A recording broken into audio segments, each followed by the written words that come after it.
I feel like every year I say next year, that's the year when video games come back to life, and then this comes out. But this year, 2023, this is the one, everybody. Tekken 8! As long as Kuma is a playable character, then I like Tekken 8. What I really want to see from this and Street Fighter 6 and every other fighting game is a satisfying single-player mode. Fighting games today are extremely disposable. Once the online community is gone, these games cease to exist. Soul Calibur, Guilty Gear, Tekken 7, Mortal Kombat. The single player for these games is people talking.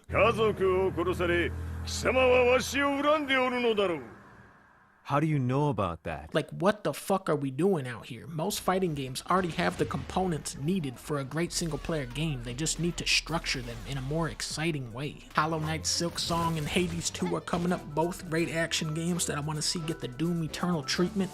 From the makers of Celeste, we got Earthblade and Mina the Hollower from the makers of Shovel Knight. I played the demo for this. It's like a Game Boy Zelda meets Castlevania. Pepper Grinder is finally coming out. I remember talking about this one years ago, and it's looking a lot fancier now than when I first played it. Animal Well. Oh, hey, I know this one.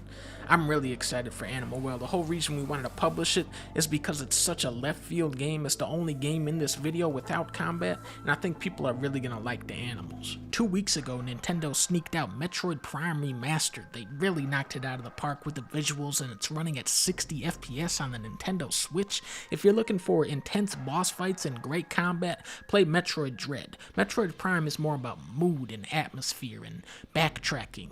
Lots of backtracking. Those opening moments when you step onto Talon 4, the waterfalls and fauna, the alien creatures, the rain splashing onto your cannon and dripping off your visor. And the graphics, that's really what this is all about. And underlining all of it is that haunting, beautiful soundtrack. If Prime 4 looks and sounds like this, Metroid fans are going to be living very large. Final Fantasy 16 is coming out this summer. This will be the first Final Fantasy where you can actually marry a chocobo.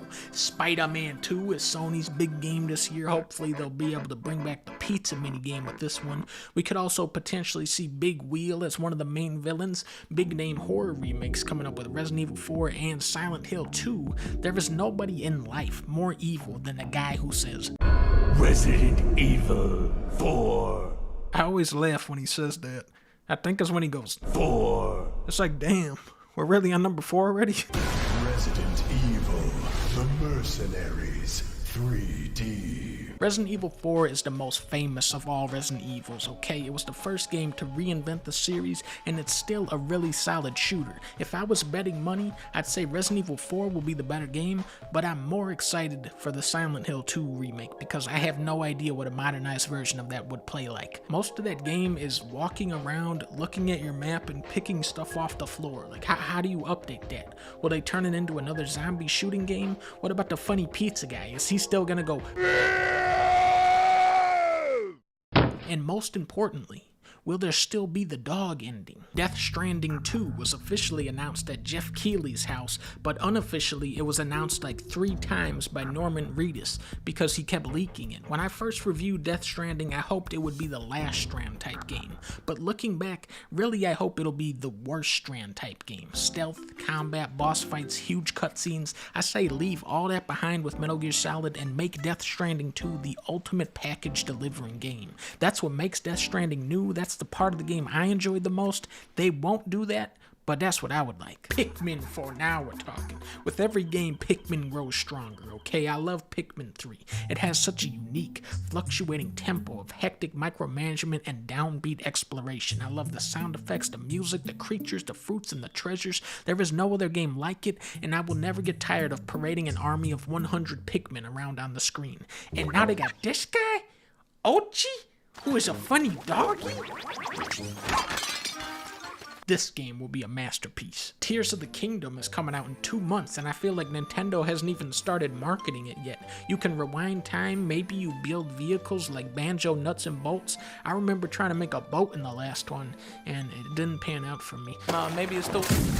Expectations for this game are stratospheric, but time does not stand still for open world games. Red Dead 2 is still the most detailed open world with an incredible storyline and cast of characters. Death Stranding has that super molded geometry. Cyberpunk has cutting edge bugs and glitches. Elden Ring was like an all-you-can-eat buffet of amazing enemies and boss fights. Zelda has been surpassed in many ways, but is still more open-ended and malleable than any of the games I listed, and I hope those are the elements they expand on. So yeah, we got a lot of stuff coming out this year, but wait, there's one more, Armored Core 6. From Software is already hitting us with a whole new robot game. Do you guys remember this video? Funny birds have a sword fight with their beaks raffle.